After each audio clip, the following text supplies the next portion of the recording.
Richard Hoagland was a typical Indianapolis family man. His business prospered, and he lived a happy life with his loving wife and 2 sons. His associates describe him as an energetic man who is friendly, funny, and kind. However, Richard began acting strangely in the early 1990s. He would spend hours alone in his room. Linda, his wife, suspected that he was depressed. She assumed that stress from work, family, large bills, and so on was common among middle-aged family men. She believed that if she gave him enough time, he would be fine. However, nothing went well for the Hoaglands. Linda was at work on February 10, 1993, when she received a phone call from Richard. He claimed he was going to the hospital due to a medical emergency. Linda offered to accompany him, but Richard was impatient. Throughout the day, Linda was anxiously awaiting information from Richard. She, on the other hand, received none. She assumed he had been hurt in some way. Linda was concerned and called several hospitals to see if Richard was admitted. However, it was a dead end. Linda was concerned at this point. It bothered her that Richard might have been in a major accident and that the hospital admitted him as John Doe in some hospital. Her thoughts continued to run wild, with unfavorable outcomes. Linda felt helpless in the absence of information. So she looked through Richard's belongings for hints, perhaps a friend she could contact or some indication of where he might be. Linda noticed that all of Richard's belongings were present while going through his belongings. On a cold February evening, he hadn't even put on his jacket. Something was wrong, and it perplexed her. After a while, Linda receives a phone call from Richard. Linda picked up the phone, relieved that Richard was still alive, only to receive more bad news. Richard called to tell her he couldn't live with her any longer and that he was leaving. Richard hung up before Linda could process his statement and respond. "I don't want to go to jail," he said after a few hours. "I'm not returning." He hung up again before Linda could respond.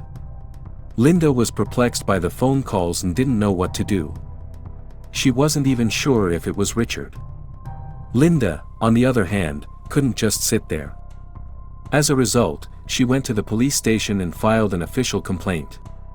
Richard called Linda several times over the next week. He only said what he needed to say and then hung up. Linda never got the chance to ask him the burning questions she had. The police investigated these calls and discovered that they originated in different locations. One came from Venezuela, another from Aruba, and yet another from Florida. Everyone was perplexed as to how he was traveling. Months passed with no updates. Richard sent a birthday card to his son, Matthew, in May 1993. He sent another birthday card and $50 to his other son, Douglas, a few months later.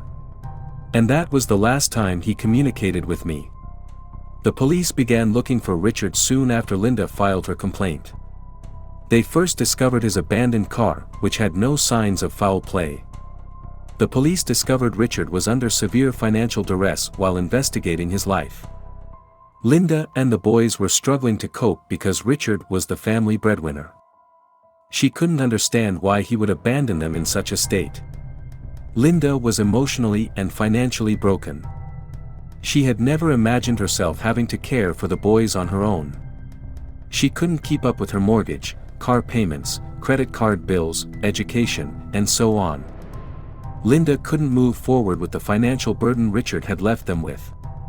Linda and her children moved in with her parents to alleviate financial stress. She also requested a divorce. Richard was ordered to pay off his debts by the judge, who granted her divorce. He never returned to do it, however. While Linda struggled with her life, the police were looking into various aspects of Richard's life. It was difficult for them to accept that Richard had abruptly uprooted his life. They suspected foul play and assumed Linda was also involved in the plot. The police suspected Linda and Richard planned the incident to avoid financial responsibility. They assumed Richard would go first, followed by Linda and the children. The police also suspected Richard of being involved in some illegal business transaction and were attempting to save him. Linda, on the other hand, had nothing to do with it. It irritated her that the cops kept calling her. Linda began to become paranoid around this time. She had the impression that she was being followed. Her mail was delivered in pieces, and her belongings were scattered. She even discovered a recorder in her room. Linda suspected that either the police or Richard's secret life were looking into her. She didn't feel safe at her parents' house anymore. So she and her children relocated to McCordsville, Indiana. Linda felt much safer in McCordsville, but the damage had already been done. Linda suffered from anxiety and paranoia for many years. She was constantly checking her surroundings, had all her bills sent to her parents' house, and even had her children board their school bus from a friend's house. Linda finally felt at ease after about 10 years. She'd sorted her life out by then and was in a much better place. Because there was no information on Richard, the state declared him dead in 2003. While Linda went on to remarry, the children were devastated by their father's disappearance. Douglas became addicted to drugs while in high school. He had been convicted several times and had even served time in prison. His father's actions had a significant impact on him, and the resulting low self-esteem caused a slew of issues. Despite this, the family persevered when a phone call turned their world upside down.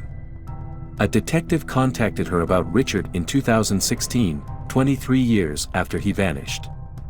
Linda was initially irritated that the police were digging up the past she desperately wanted to forget. The detective then informed her that they had located him. It was high time she got the answers she deserved. Richard arrived in Florida in 1993, after leaving his home. He rented a room from a bereaved man named Edward Szymanski. Terry, Edward's son, had died in a fishing accident. Edward had spilled his heart out to Richard, telling him everything about Terry and their life. Aside from lending Edward his shoulder, Richard took advantage of the situation. He discovered Terry's death certificate in a drawer and used it to create his own identity. Remember, this was in the 1990s, when digital records were almost non-existent. While it is unknown how Richard obtained a birth certificate using Terry's death certificate, investigators believe Richard stole Terry's identity in the following manner. Hoagland used to live in Palm Beach with Terry Szymanski's father. Hoagland discovered a copy of Terry Szymanski's death certificate in 1991 and used it to obtain a birth certificate from the state of Ohio.